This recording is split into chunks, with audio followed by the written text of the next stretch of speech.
안녕하세요. 말씀 묵상의 이광재 목사입니다. 하나님께서 이스라엘 백성들에게 다시 한번 회복의 기회를 주시겠다고 말씀하십니다. 그런데 그 회복의 기회는 저희들이 생각한 것과 완전히 다른 하나님만의 독특한 방법입니다. 오늘 말씀 속에서 하나님께서 그러한 회복의 기회를 통해서 또 말씀하시고자 하는 저희들의 분명한 메시지가 있을 것입니다. 그 메시지를 저희들이 깨닫고 또 오늘 하루도 그 말씀 붙들고 승리하는 하루가 되기를 원합니다. 제가 기도하고 시작하겠습니다. 하나님 아버지 감사합니다. 오늘도 하나님께서 말씀을 허락하셨습니다.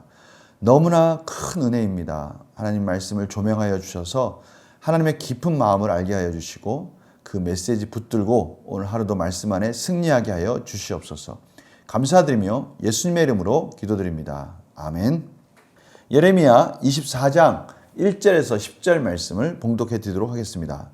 바벨론의 느부갓네살 왕이 유다 왕 여호야김의 아들 여고냐와 유다의 고관들과 목공들과 철공들을 예루살렘에서 바벨론으로 옮긴 후에 여호와께서 여호와의 성전 앞에 놓인 무화과 두 광주리를 내게 보이셨는데 한 광주리에는 처음 익은 듯한 극히 좋은 무화과가 있고 한 광주리에는 나빠서 먹을 수 없는 극히 나쁜 무화과가 있더라. 여호와께서 내게 이르시되 예레미야야 내가 무엇을 보느냐 하시매 내가 대답하되 무화과이온데 그 좋은 무화과는 극히 좋고 그 나쁜 것은 아주 나빠서 먹을 수 없게 나쁘니이다 하니 여호와의 말씀이 또 내게 임하니라. 이르시되 이스라엘 하나님 여호와께서 이와 같이 말씀하시니라. 내가 이곳에서 옮겨 갈대인의 땅에 이르게 한 유다 포로를 이 좋은 무화과 같이 잘 돌볼 것이라.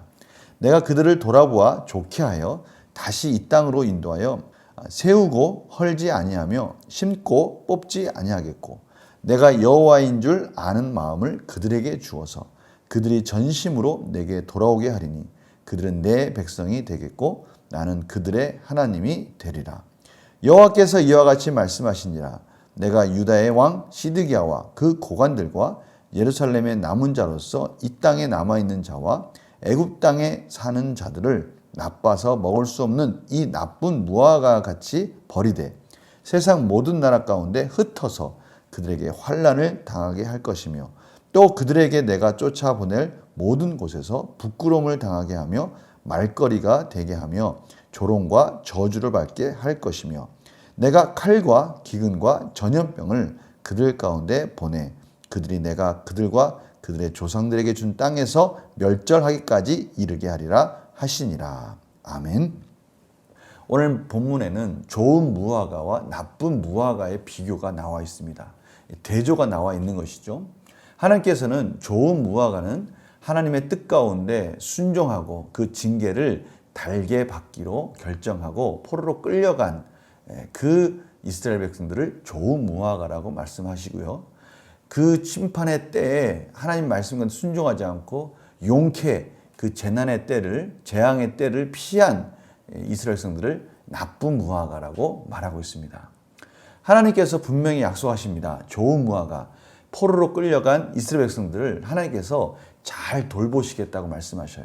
이제 바벨론 포로로 끌려간 이스라엘 백성들을 회복시키시겠다고 말씀하시는 것이죠. 그리고 그 포로들이 그 남은 자들이 다시 이스라엘 땅으로 돌아와서 하나님이 그 언약을 다시 회복하시고 심기우고 하나님께서 세우신다고 말씀하십니다. 하나님께서 심고 세운 것을 다시는 누구도 허물거나 뽑지 못하도록 하신다는 것은 이제 영원한 언약을 완성하시겠다라고 말씀하시는 것이죠.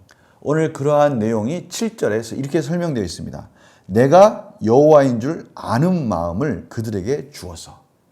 참으로 하나님께서 은혜를 주시는데 여호와를 아는 마음, 다시 말하면 하나님의 그 언약을 체결하기 위해서 준비되는 그의 백성들에게 하나님의 마음을 주시겠다는 것이죠.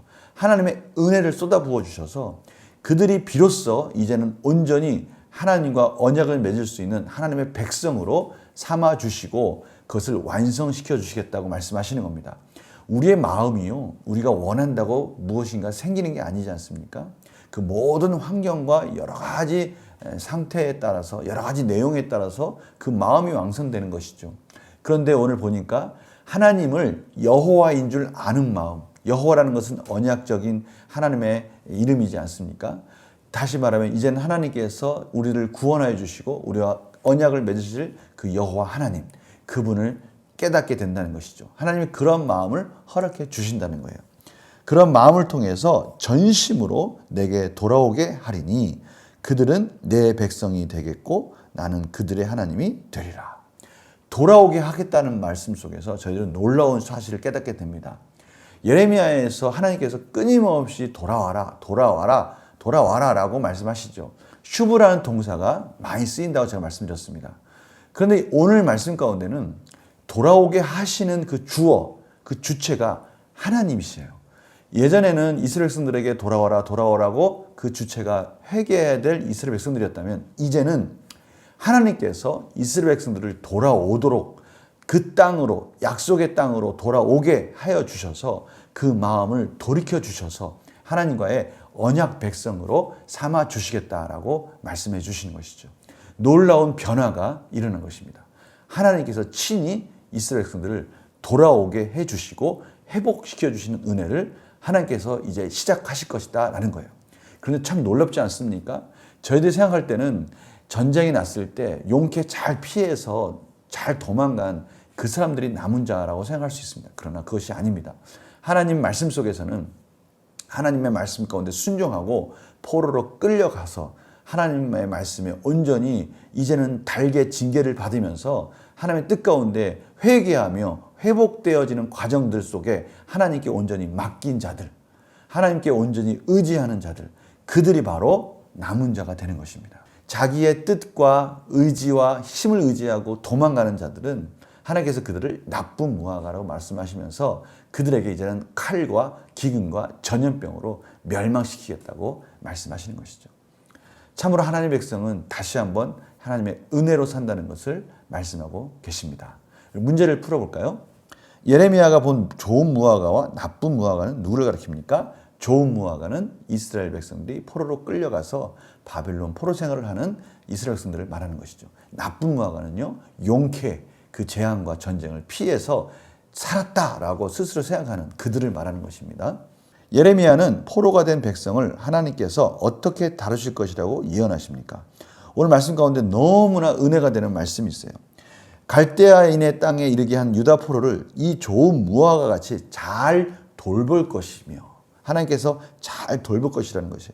내가 그들을 돌아보아 좋게 하여 다시 이 땅으로 인도하여 세우고 헐지 아니하며 심고 뽑지 아니하겠고 내가 여호와인 줄 아는 마음을 그들에게 주어서 전심으로 내게 돌아오게 하리니 그들은 내 백성이 되고 나는 그들의 하나님이 되리라. 그들은 내 백성이 되고 나는 그들의 하나님이 되리라. 완전한 언약의 회복을 약속하십니다. 포로로 끌려갔을 때도 돌보시고 오는 과정도 하나님께서 친히 인도하여 주셔서 참으로 모든 가족들이 회복되게 하여 주셔서 이제는 그 마음까지도 주면서 온전하게 하나님만을 바라보도록 하나님의 백성 되도록 인도하시겠다라고 모든 시작과 마지막까지 하나님의 은혜로 완성하시겠다고 말씀하시는 것이죠. 연구와 묵상 질문 보겠습니다. 하나님께서는 왜 유다의 남은 백성이 아니라 바벨론으로 포로로 끌려간 백성을 좋은 무화과라고 비유하십니까? 포로로 끌려간 이스라엘 백성들은요, 아무것도 의지할 것이 이제 남은 것이 없습니다. 그들에게는 포로로 끌려가서 그저 하나님의 은혜만을 바라볼 수밖에 없는 것이죠. 하나님은요, 그러한 이스라엘 백성들을 완전히 리셋시킨 겁니다. 처음에 이스라엘 백성들이 애굽 땅에 있을 때 어땠습니까? 그들은 아무것도 의지할 것이 없었어요. 오직 하나님의 은혜만을 기다리고 있었습니다. 하나님은 그들을 출애굽시키신 것이죠.